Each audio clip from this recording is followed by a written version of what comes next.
نحمده ونصلي على رسوله الكريم أما بعد أعوذ بالله من الشيطان الرجيم بسم الله الرحمن الرحيم يا أيها الذين آمنوا توبوا إلى الله توبة نصوحا عسى ربكم أن يكفر عنكم سيئاتكم সম্মানিত দর্শক শ্রোতা মণ্ডলী, আল্লাহ রাব্বুল আলামিন রোজাদারদের দোয়া বেশি বেশি কবুল করে থাকেন।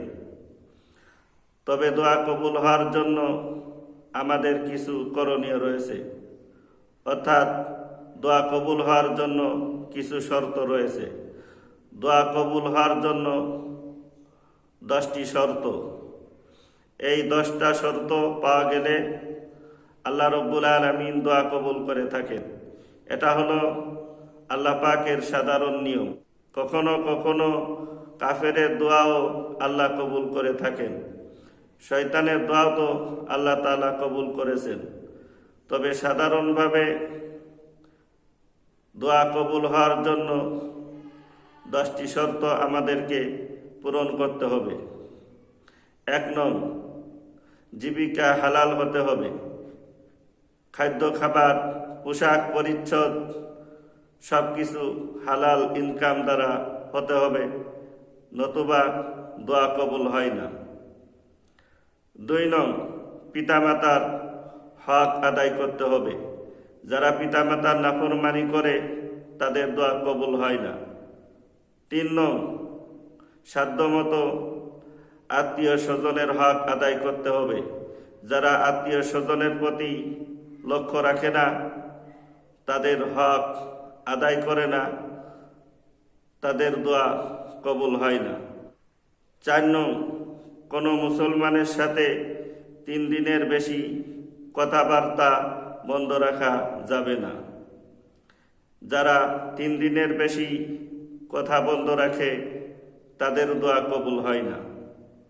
5 নং, আমর বিল মারুফ এবং নাহি আনিল মুনকার করতে হবে, অর্থাৎ সাধ্যমতো মানুষকে ভালো কাজের কথা বলতে হবে, মন্দ কাজ থেকে মানুষকে বারণ করতে হবে। হাদিসে এসেছে, তোমরা মাথা উঁচু করে চিৎকার করতে থাকো অথচ তোমাদের দোয়া কবুল হয় না। হবে কিভাবে? তোমাদের চোখের সামনে অনেক অন্যায় কাজ হয়, সাধ্য থাকা সত্ত্বেও তোমরা তাতে বাধা দাও না। 6, গীবত বর্জন করতে হবে। গীবতকারীদের দোয়া কবুল হয় না। আমরা অনেকেই এই রোগে আক্রান্ত আছি।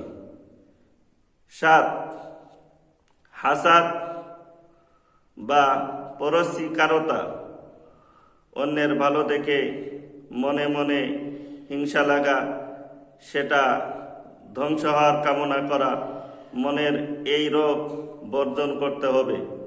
মুসলমানের ভালাই কামনা করতে হবে, অন্যদের কল্যাণ কামনা করতে হবে, মনের মধ্যে উদারতা আনতে হবে।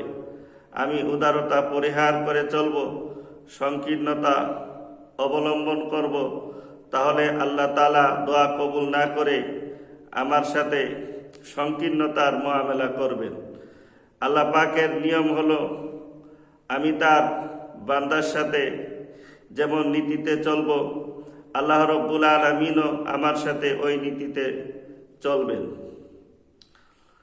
8, বখিলি বর্জন করতে হবে, অর্থাৎ শরিয়াত সম্মত স্থানে যতটুকু ব্যয় করা দরকার সেখানে ব্যয় না করে অর্থ জমা করে রাখা, এটা বর্জন করতে হবে।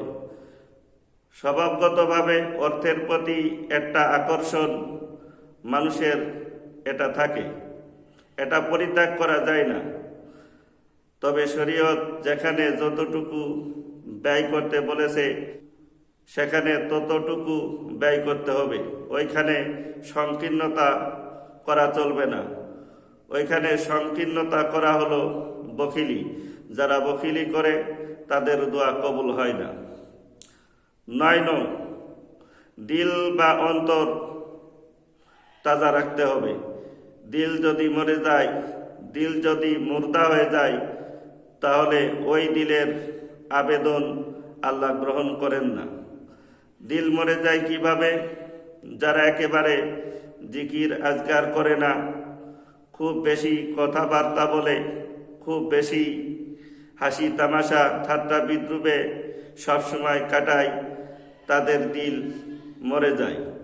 দিল তাজা রাখতে গেলে কিছু কিছু জিকির আজগার করতে হবে, অযথা কথাবার্তা বন্ধ করে দিতে হবে, অযথা হাসি তামাশা ঠাট্টা বিদ্রুপ বর্জন করতে হবে।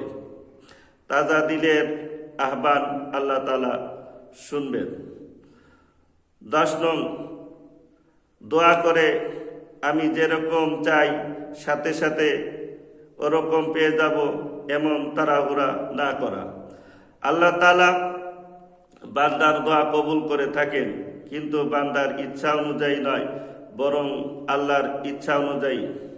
আমরা অনেক সময় একটা বিষয়কে ভালো মনে করে আল্লাহর কাছে সেটা চাই, কিন্তু তিনি সেটা আমার জন্য ভালো মনে নাও করতে পারেন।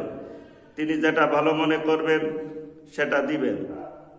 যেমন শিশুরা চকলেট চায়, কিন্তু পিতামাতা তাকে চকলেট না দিয়ে অন্য ভালো কিছু একটা দিয়ে দেন। তদরূপ আল্লাহ পাক আমাদের জন্য যেটা ভালো মনে করবেন সেটা দিবেন। কিংবা আমরা দুনিয়ার জন্য চাই, আল্লাহ পাক সেটা দুনিয়াতে না দিয়ে আখিরাতের জন্য সঞ্চয় রাখেন। সম্মানিত দর্শক শ্রোতা মণ্ডলী, কিয়ামতের দিন এমন হবে যে অনেক মানুষ তাদের আমল নামায় বহু সওয়াব দেখতে পাবে, এমন সওয়াব যে ওরকম নেক কাজ সে দুনিয়াতে করেই নাই। তখন মানুষ আশ্চর্য বোধ করবে যে আমার আমল নামায় এত সওয়াব কোথা থেকে এলো। তখন তাকে জানানো হবে যে তুমি দুনিয়াতে আল্লাহর কাছে চেয়েছিলে, কিন্তু আল্লাহ তাআলা দুনিয়াতে না দিয়ে আখিরাতের জন্য সঞ্চয় রেখেছেন। তখন মানুষ ভাবতে থাকবে যে দুনিয়াতে যদি আমার কোনো দোয়াই কবুল না হতো, দুনিয়াতে যদি আমি কিছুই না পেতাম, তাহলে আরো ভালো হতো। দোয়া কবুল হওয়ার জন্য আমাদের এসব আমল করণীয়। দোয়ার আরো অনেক আদব, সুন্নত এবং মুস্তাহাব রয়েছে, সেগুলো আমাদেরকে জেনে নিতে হবে। আল্লাহ তাআলা আমাদের সকলকে সব আমল সুন্দরভাবে সঠিকভাবে করার তৌফিক দান করুন। ওয়া আখির দাওয়ানা আনিল হামদুলিল্লাহি রাব্বিল আলামিন। আসসালামু আলাইকুম ওয়া রাহমাতুল্লাহি ওয়া বারাকাতুহু।